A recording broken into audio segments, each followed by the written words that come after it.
Hey friends, what happened that quiet afternoon shook me to my core. I thought I had life all figured out. The boxes checked, the rules followed, the expectations met. But one unexpected moment, one glance, one conversation changed everything I believed about myself, about love, about second chances. Before I dive into the story, let me know from which city are you watching us. I always love to see where our stories are reaching. Drop your city in the comments below. Now, let's begin. I used to think life slowed down after 50. That everything exciting, everything real had already happened. I believed the best stories belonged to my younger years when I was still trying to figure out who I was. But I was wrong because what happened that afternoon, that one slow, ordinary Tuesday, unraveled everything I thought I knew about love, trust, and how we really connect with another soul. I wasn't expecting anyone that day. I had just finished my morning walk around the lake, a routine I had kept for the last 6 years since moving into my modest home outside of Asheville, North Carolina. The air still held the sharp smell of early September, drying leaves, distant chimney smoke, the faint sweetness of honeysuckles still clinging to the fences. I liked mornings. They were predictable, safe. The kettle hissed in the kitchen as I flipped through the day's mail. Catalogs, a water bill, and a letter I almost missed. No return address, just my name written in that neat, slanted handwriting that immediately pulled me back 25 years. I sat down at the kitchen table and just stared at it. There are moments that feel like they split time in two, the before and the after. That envelope was one of them. But I didn't open it. Not yet. Instead, I placed it gently on the edge of the table and went about the rest of my morning, half present, distracted, the hum of a memory stirring just below the surface. It was nearly 2 o'clock in the afternoon when he showed up. I was pulling weeds from the front garden, dirt under my fingernails, my knees aching in a way that told me I wasn't 20 anymore. I heard the crunch of gravel before I saw the car. An old dark blue Buick. He parked a little awkwardly, the front tire brushing the edge of the grass. Then the door opened and out stepped a man I hadn't seen in over 2 decades. Carolan. His voice hadn't changed. Still smooth, still calm, like late-night radio. I looked up, squinting into the sunlight, and felt my breath catch. David. He smiled, unsure, like he was testing the waters before jumping in. His hair had grayed at the temples, and there were lines around his eyes now, deeper than I remembered. But his presence was the same, solid, familiar in a way that made my chest tighten with something I couldn't name. I stood brushing the dirt from my jeans. My hands were shaking. "What are you doing here?" I asked, more startled than angry, though maybe a bit of both. He looked down at the ground, then back at me. "I didn't know if I should come. I sent you a letter yesterday, but I couldn't wait anymore." I nodded slowly, so it was him. For a moment, we just stood there, the sound of cicadas buzzing in the trees around us, the afternoon sun casting long shadows across the yard. I gestured toward the porch. "Do you want to come in?" He exhaled like he'd been holding his breath and followed me to the house. Inside, the air was cool and still. I led him to the small sunroom in the back, my favorite spot, with big windows that looked out over the garden and the edge of the woods. He sat carefully in the wicker chair across from mine, his hands resting on his knees. We hadn't spoken in 23 years. Why now? I asked, not harshly, just needing to understand. He looked at me for a long moment, not just at me, but into me the way he used to, like he was reading a language only he could see. "I heard you lost your husband last year," he said gently. "I didn't want to show up before. I didn't know if it would be right. But when I found out, I don't know. Something told me it was time." The grief cracked open a little inside me, sharp and sudden. I hadn't cried in months, but there it was again, lingering just behind my eyes. You left, I said, voice low. You just disappeared. And now you think you can just come back? He nodded, accepting it. No, I don't expect anything. I've thought about you every day and I had to see you one more time. The silence between us stretched, but it wasn't empty. It was filled with all the years, all the words unsaid, all the what-ifs that had lived quietly in the corners of my mind. We talked for hours about our lives, about what had happened after we parted ways, about the good and the bad. He told me about his work, his divorce, the daughter he hadn't seen in 5 years. I told him about Mark, my husband, about our life together, the love we had, and how quietly he had slipped away last winter like a candle burning out. It wasn't romantic. Not yet. It was raw and real and deeply human. At one point, the sun fell low, casting a golden hue over the room, and I noticed his hands tremble slightly as he reached for his glass of water. You okay? I asked. He nodded, just nervous. I didn't think you'd actually let me in. I smiled for the first time that day. A small, sad smile. Didn't think I would either. And yet here we were. That afternoon cracked something open in me. I had spent so long believing the door was closed, that there were no more surprises, no more chapters worth turning the page for. That David's presence, quiet, sincere, full of old wounds and tentative hope, made me question everything I thought I knew about endings. Because maybe they weren't endings at all. Maybe, just maybe, they were beginnings I hadn't been brave enough to recognize. The next few days passed in a blur of quiet reflection and subtle discomfort. I hadn't expected David to stay long. A few hours, a polite goodbye, and that would be the end of it, right? But it wasn't. He came back the very next day. At first, I thought it was just a momentary lapse in judgment, maybe some misplaced hope on his part. He'd spent so many years thinking about me. I figured he might have romanticized what we'd had. The way people sometimes do when they haven't touched the past in a while, when they think of it only in the soft, filtered light of memory. That David was different. The second time he came to visit, we didn't talk much. It wasn't awkward though. It was more like we were both quietly watching each other from the edges, trying to figure out what had changed, what could be salvaged. I'd never been a person to keep people at arm's length. I was always the one to open up, to give space, to share stories and memories. But this felt different. My walls were higher now, built in the years since I'd last seen him. Grief had a way of shaping you that way. It made you cautious, hesitant to give parts of yourself away that you weren't sure would ever come back whole. Still, there was a warmth in him that hadn't gone away. He'd always been like that. A man who listened more than he spoke, someone whose presence made you feel seen. And as much as I tried to resist it, there was something in his eyes that made me want to remember the person I used to be, the one who could laugh at nothing and feel everything. By the third visit, we'd slipped back into a rhythm. It wasn't the same rhythm we had in our 20s when everything felt urgent, driven by desire and dreams we didn't understand. This time it was slower, more thoughtful. We'd sit on the porch watching the light change, sharing long silences and occasionally a quiet laugh. That afternoon, he didn't come alone.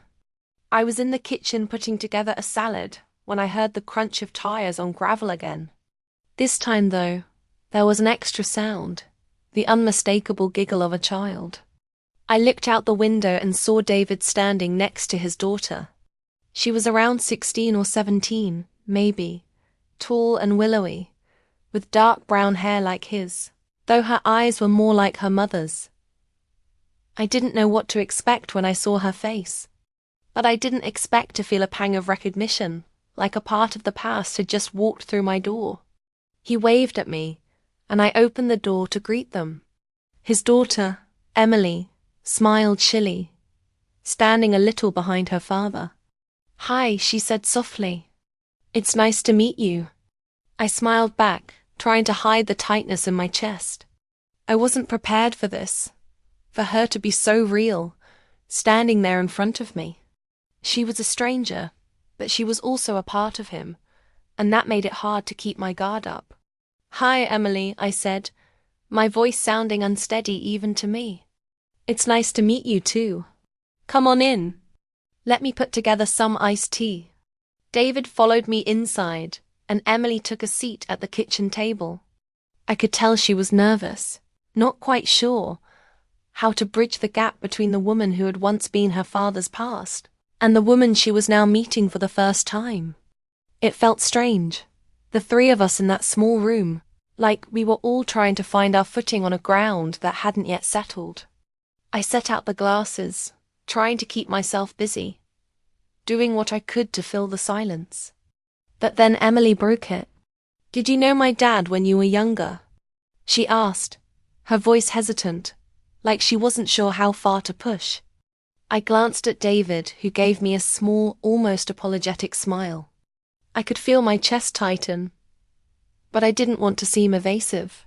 Yes, we knew each other well a long time ago. The air seemed to change after that. The space between David and me suddenly felt much wider, not in the physical sense, but in the emotional one. His daughter was here, a reminder of everything that had happened between us, everything we both tried to bury over the years. And yet, this wasn't about the past anymore. This was about the present and the uncomfortable truth that in this moment, we were all trying to make sense of each other. Emily picked at her napkin, glancing up at me every so often with a look that said she was trying to make sense of this strange meeting too. There was something vulnerable in the way she looked at me, like she was trying to figure out whether her father's past was a story worth knowing. David must have felt it too, because he cleared his throat and stood up, moving toward the window as though he needed space to think. "I'm sorry," he said after a long moment. "I should have explained more before coming here. I didn't mean to throw you both into this so suddenly." I waved it off more to reassure myself than him. "It's fine. It's just a lot to process." I could see in his eyes that he was sorry, but there was something else there too. Something deeper, a yearning, almost like he was trying to connect something that had been lost for a long time. Emily shifted in her seat, finally speaking again. "So, how did you two meet? My dad never talks about it much." I smiled, the memory coming back in waves. "It was a long time ago," I said softly, my voice almost distant now. "We met when we were in our 20s, both of us just out of college. Both of us trying to figure out who we were. It didn't last. Life gets in the way sometimes. But it was real, Emily. It was a real connection." David turned around to face me, his gaze warm but intense. I could tell he was listening, really listening. And I wasn't sure I had ever felt that kind of attention from him before. Not back then, when we were young and foolish, and not even after all the years in between. Emily was quiet for a long time, absorbing my words. Then she looked at her father, and I saw something in her expression shift. Maybe she saw him differently now, as more than just a father, but as someone with a past, with stories, with memories that she hadn't been a part of. "Thank you," she said suddenly, breaking the moment for sharing that. "I think I understand a little better." The afternoon wore on slowly after that, each of us retreating into our own thoughts. But something had shifted, not just between David and me, but between all three of us. A softening maybe, or a quiet recognition that we all had a place in each other's story, no matter how complicated or broken that story might be. That night, after they left, I sat on the porch alone, watching the stars flicker in the sky. I thought about everything that had happened, how one afternoon had changed everything I thought I knew about myself, about David, about the way life can surprise you when you least expect it. And in that quiet moment, I realized maybe the past didn't have to define us. Maybe we could choose what happened next, one small step at a time. And as David turned back, meeting my gaze one last time before he left, I smiled softly to myself, knowing that whatever came next I was ready for. I spent the next few days in a haze of emotions.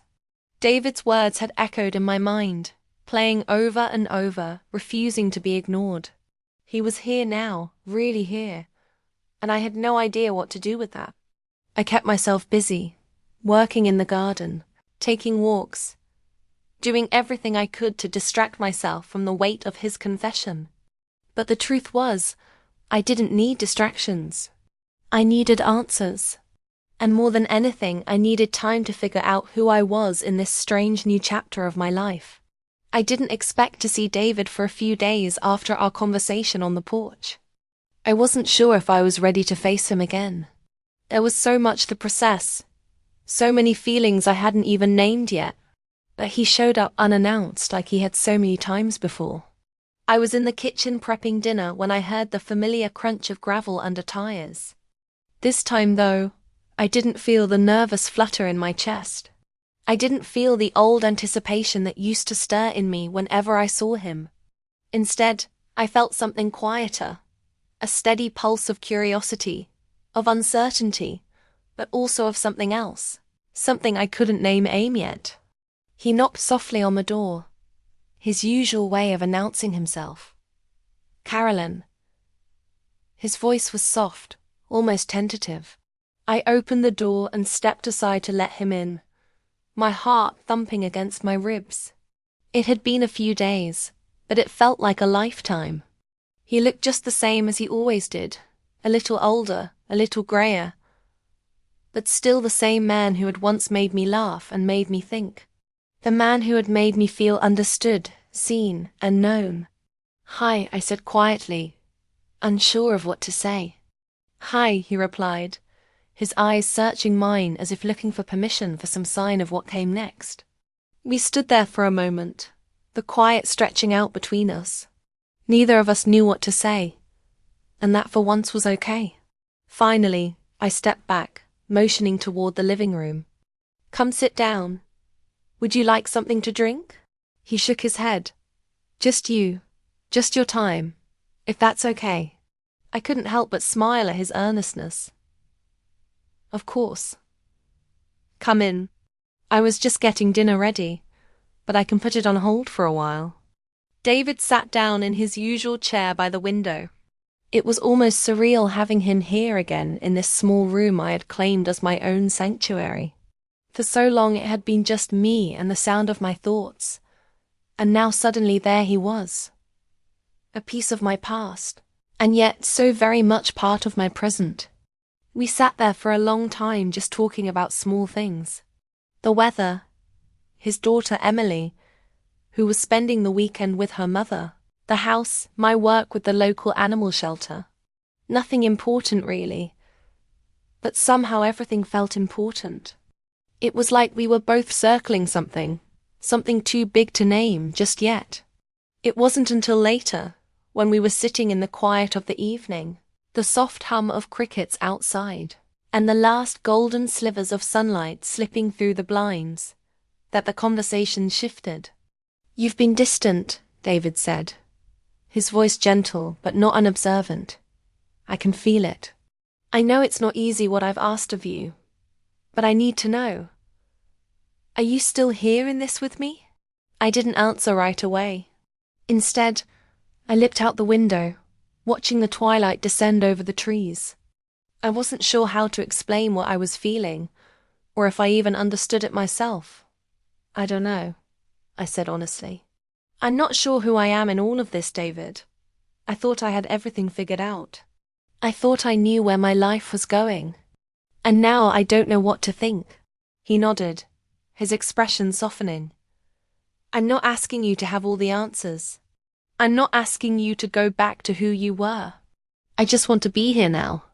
I want to be part of your life if you'll let me." I felt something shift inside me at that moment. It wasn't a grand revelation or a sudden burst of clarity. It was quieter than that. It was like a door I hadn't even realized was there had opened. Just a crack. "You've always been part of my life," I said, my voice barely above a whisper. Even when you weren't here, even when I tried to forget.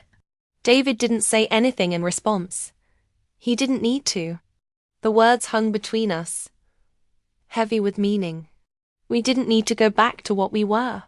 We didn't need to make up for lost time. What we had, what we could have, wasn't about recreating the past. It was about moving forward side by side. I looked at him, then really looked at him, and saw the lines on his face. Saw the way his hands rested on his knees as though he was waiting, as though he was patient but also anxious. Why now? I asked the question that had been gnawing at me for days. Why come back after all these years? He met my gaze, and there was a depth to his answer that took me by surprise. Because I've lived with regrets, Carolyn. I've lived with the ache of what we could have had. And I finally realized that it wasn't about fixing what happened. It was about being honest with myself, about being honest with you. The time we spent apart, that wasn't just something that happened. It shaped us both. And now, maybe we can create something new. Not the same, but something real. For the first time in weeks, I felt like I could breathe. Like the weight that had been pressing down on my chest had lifted just enough for me to finally see the space ahead. The future wasn't written in stone. I didn't have to have all the answers, but maybe this was the start of something. We didn't kiss. We didn't even hold hands. We didn't need to. What we needed, both of us, was time. Time to figure out what this new connection meant. Time to explore what was possible now that the past had been acknowledged, but not to find our future. The next few days were quiet, simple. David came over often, and we spent time together, not rushing anything, just allowing the moments to unfold. Slowly the tension between us dissolved. Slowly I began to see him not as the man from my past, but as the person he was now. Someone who had grown just as I had. Someone who, like me, was still figuring out what came next. And in the stillness of those days, I realized something. It wasn't about second chances. It wasn't about recreating the past. It was about learning to walk forward with someone together with all the scars, all the laughter, and all the unspoken promises that only time could reveal. That afternoon, as I stood at the door, watching him leave, a thought settled inside me, quiet but sure. Maybe the past didn't have to define us. Maybe we could choose what happened next, one small step at a time. And as David turned back, meeting my gaze one last time before he left, I smiled softly to myself, knowing that whatever came next I was ready for.